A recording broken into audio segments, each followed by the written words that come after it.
Goeiedag almal, ek is Mani van Bloemfontein. Dit is vandag donderdag, die 6de November 2025.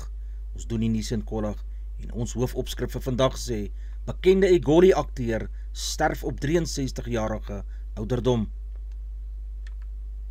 Nuushooftrekke vir vandag: back and closure gevalle dalk ontdek in die Kaap. Bekende Egoli akteur sterf op 63-jarige ouderdom. POF bestuurder ry 'n dier BMW en stel wagte ten duurste aan. Frans Hane is gereed vir die Bokke die komende naweek. Rooi kaart van Ierse speler deur die komitee teruggetrek. Lekker toets rugby die naweek te sien op die TV. Die baie bekende akteur Philip Hen, wat 63 jaar oud was, is gister oorlede. Die huldeblyke stroom steeds in nadat sy dood bekend geword het. Hy was 'n akteur in die reeks Kelders van Geheime en het as Frans Euphorie daarin gespeel. Volgens 'n vriendin van Philip het hy die naweek geval en beserings aan sy hoof opgedoen in Oesterbaai in die Oos-Kaap. Ook is verneem, hy het al 'n hartomleiding hierdie jaar gehad. Volgens inligting is hy aan bloeding op die brein dood na die val by die see. Sy familie noem dat hy na die val gesukkel het om asem te kry en dit het gemaak dat daar minder suurstof na die brein gestuur word. Hy het ook roem gekry in Egoli met die rol van Johan Foster. Hy was ook Chris van Deventer in Binnelanders en Eben Swanepoel in Suidooster. Hy word deur die voormalige kollegas as 'n man van styl, goeie karakter, wat trots was in dit wat hy gedoen het, beskryf. Ook sê die kollegas, hy was altyd professioneel en betroubaar, wat hom van ander mense onderskei het. Philip was ook 'n fotograaf van formaat en het verskeie geleenthede op kamera vasgelê. Philip se broer is vroeër vanjaar oorlede. Hy het 2 susters wat nog lewe. Nog geen besonderhede van Philip se begrafnis is tans bekend gemaak nie.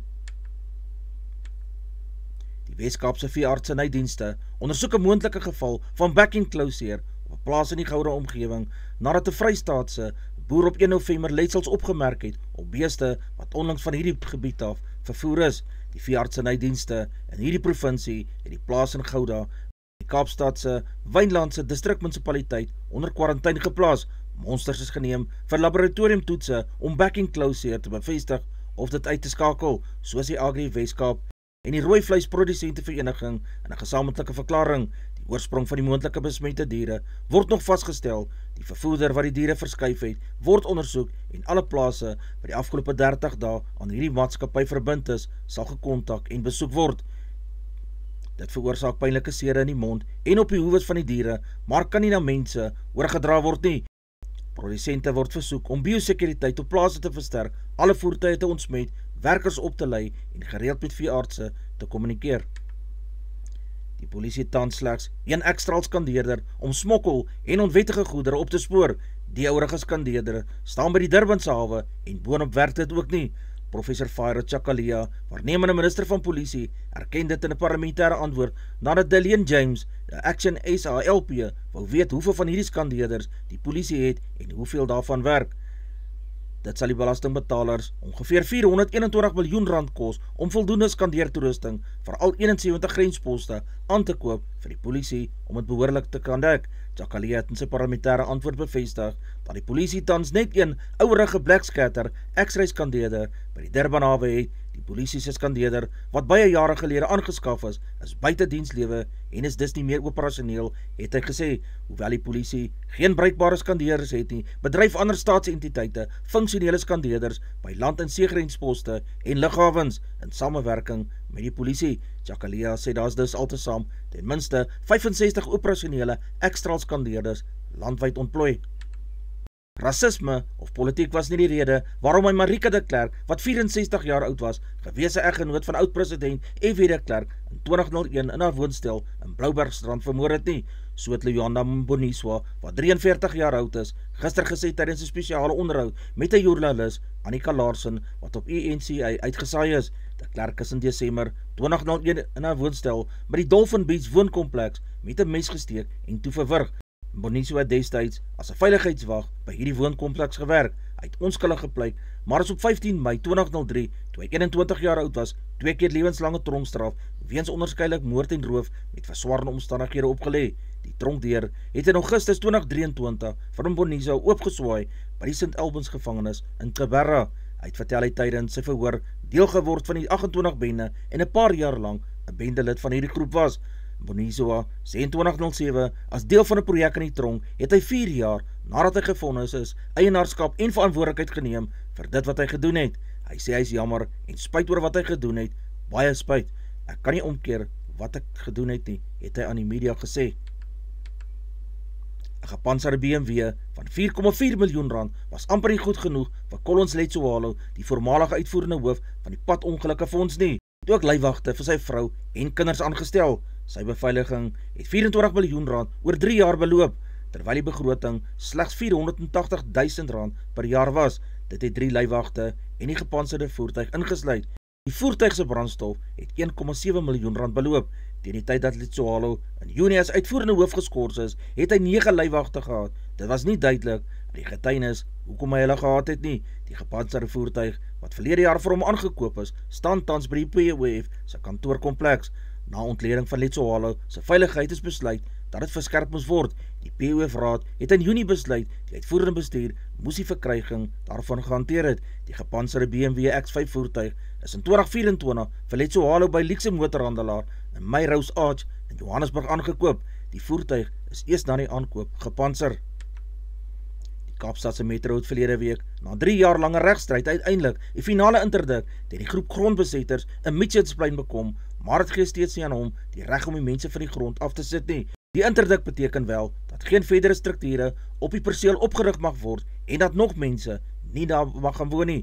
Die Metro het die hof genader om 'n tussentydse interdik te bekom om die respondente te verhoed om op hierdie perseel aan te bly. Die hof het die aansoek toegestaan en beveel dat geen onwettige strukture gebou mag word en dat dit nie op die perseel gewoon mag word nie. Die hof het wel gesê die bevel die nie is 'n uitsettingsbevel nie. In Januarie 2024 het die aansoek om die interdik finaal te bekragtig voor die Hooggeregshof gedien. Die verhoor het in Julie vanjaar plaasgevind met die hof wat op 21 Oktober ten gunste van die Metro uitspraak gelewer het. Daar is bevind dat die Metro het nie die besetters onwettig uitgesit nie en die hof het die interdik dus finaal gemaak. Die T1 en T2 is 2 bonkige sportiewe sportnutse wat met 'n keuse van voorwiel of vierwiel aandrywing beskikbaar sal wees.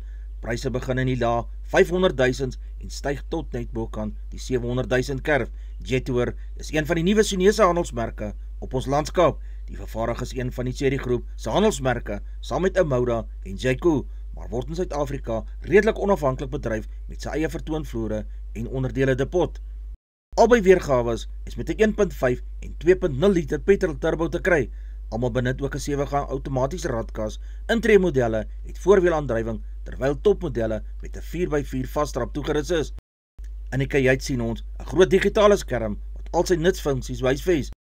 Al die modelle kom standaard met kameras reg rondom, 'n telekamera, parkeergonsers agter, 'n banddrukmonitor en outomatiese LED hoofligte.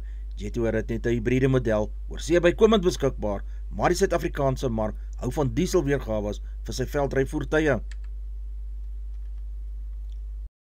Die B20 het 'n sterk en verenigde boodskap aan president Donald Trump van Amerika. Die G20 lidlande wil vrye handel, oop ekonomie en inklusiewe groei bevorder deur samewerking, nie perfeksionisme, het hulle gesê. Die B20 is die amptelike sakeforum van die G20 wat die sakesektor aanbevelings aan regerings oor ekonomiese beleide maak. Onder meer word daar 'n tarief van 30% op Suid-Afrikaanse uitvoere na die VSA gehef. Die B20 se boodskap is een van eensstemmigheid. Ons wil vrye handel bevorder onder oop ekonomie wat die welstand van die meerderheid van die bevolkings wil bevorder, maar ons kan dit slegs vermag deur wêreldwye samewerking, is daar op die G20 gesê. Daar is 'n moontlikheid dat die B20 se aanbevelings tot niets sal gaan wanneer Suid-Afrika die G20 presidentskap vir 2026 aan die VSA moet oorhandig. Victor Hofland is vanjaar die groot trekpleister by die 43ste Sun City toernooi wat van 3 tot 7 Desember sal plaasvind. Die 28-jarige Noorweer het om einde September weens 'n nekbesering die Ryder Beker toernooi in New York onttrek. Hy het onlangs in Indië gespeel en het baie goed daar vertoon. Hy is baie opgewonde om in Suid-Afrika te kon speel, het hy gesê. Die Engelsman Marco Penge, wat tans tweede op die Europese DP World puntelys is, het ook bevestig hy kom Sun City toe, maar sy landgenoot en voormalige netbankkampioen Tommy Fleetwood het sy uitnodiging van die hand gewys. Die LIV toernooi vind om 20 tot 22 Maart op die Stein City in Midrand plaas. By Sun City speel die weer altyd 'n groot rol. As dit reën of so bloedig warm is, soos verlede jaar, is die mense geneig om van die toernooi weg te bly. Die Gary Player uitleg wat wat oor die jare heen die groen monster gedoop is Dinsdag gesluit ter voorbereiding vir die toernooi. Bleier wat die baan in die laat 1970s ontwerp het vanjaar enkele strategiese en estetiese veranderinge aan die baan aangebring. Die 27-jarige Emmanuel Mefou, wat 'n drukwekkende 145 kg weeg, is gereed om hierdie naweek sy hoogs verwagte herontmoeting in die Wêreldbeker kwartfinale in Parys in sy 10de toets te verskyn. Die Bokke met hulle fisieke spel keer terug vir die eerste keer na die Stade de France sedert hulle 2 jaar gelede die Webb Ellis trofee 'n 4de keer daarvoor oor het. Paul Willemse het destyds die Suid-Afrikaanse onder 20 span verteenwoordig voordat hy in Frankryk verhuis het en vir Grenoble en later Montpellier uitgedraf het. Hy het in die laaste van sy 32 toetse in Frankryk Februarie 2024 verskyn en sy laaste klapwedstryd 8 maande later gespeel. Willems het sedert sy rugby steels geberre het sy aandag gevestig op sy sportaanvullingsmaatskappy, praatjies as gasspreker en lynstaan afrigting by Nimes wat in die Franse 4de liga meeding. Die rooi kaart waarmee die Ierse slot, Tariq Burney, die afgelope Saterdag in Chicago gestraf is, nadat hy sy skouer met die All Black loskakel Bodenberg se kop kontak gemaak het, is deur 'n onafhanklike tugkomitee teruggetrek. Die tugkomitee het die speler se voorleggings aanvaar dat hoewel 'n daad van onsportiewe spel plaasgevind het, dit nie die drempel vir rooi kaart bereik het nie, so sê die komitee in sy beslissing. Die rooi kaart van 20 minute word dus teruggetrek. Gevolglik is die speler nou vry om te speel en beskikbaar om die naweek vir sy span uit te draf. All Blacks sal vir die res van die jaar eindtoer sonder Jordie Barrett moet klaarkom nadat die besenter 'n enkele kniebesering in sy sege oor Ierland opgedoen het.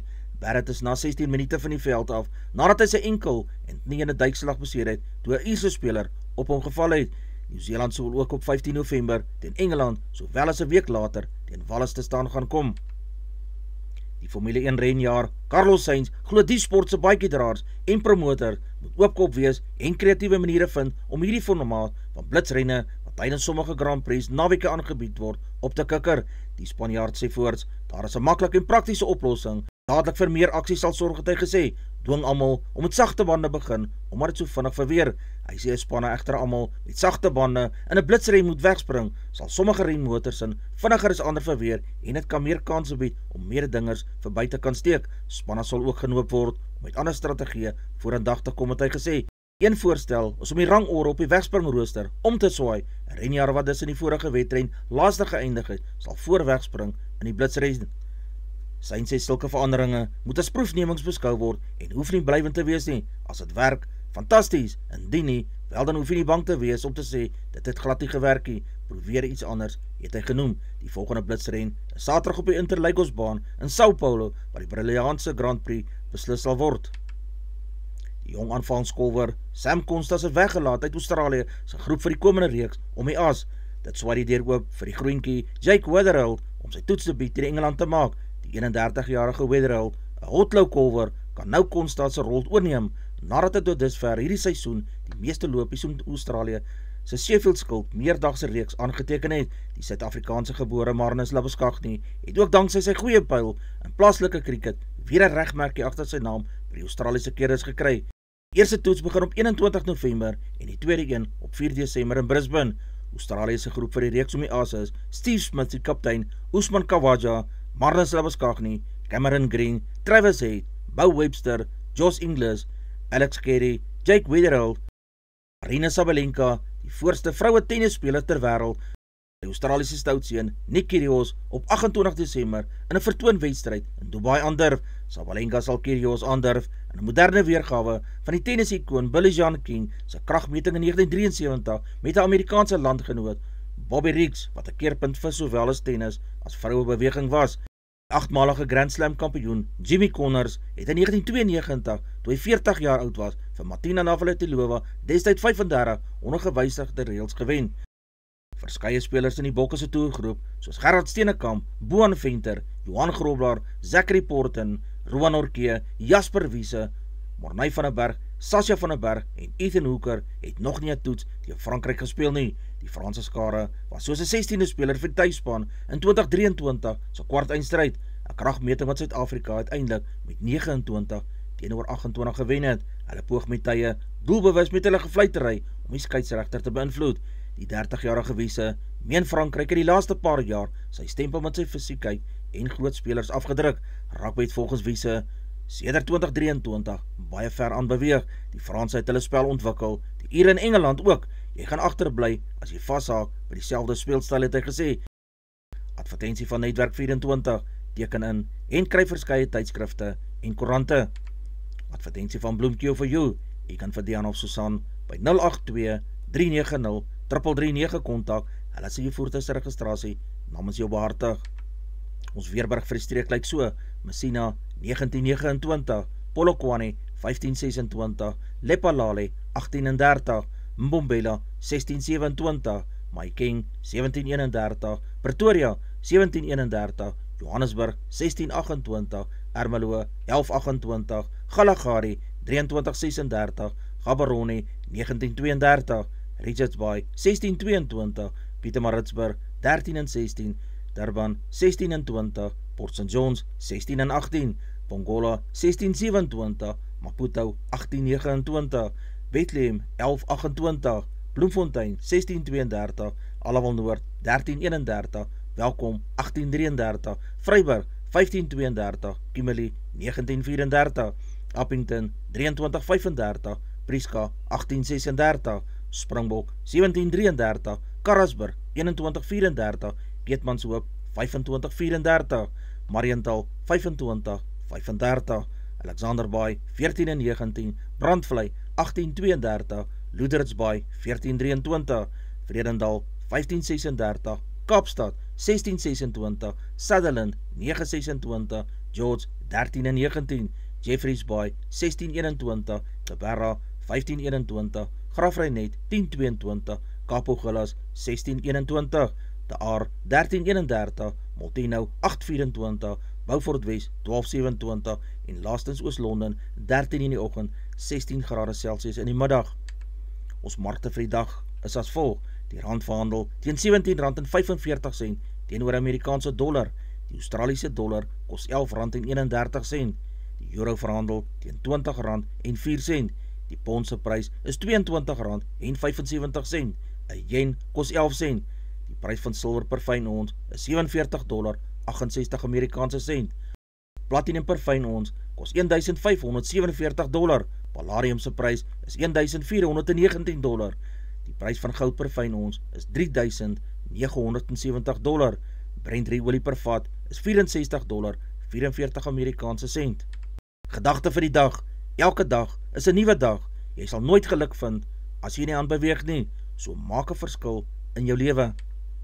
Dis al vir vandag. Onthou om te like, deel met jou vriende en jou vriendinne en onthou om te subscribe. 'n Aangename dag word vir almal toegewens.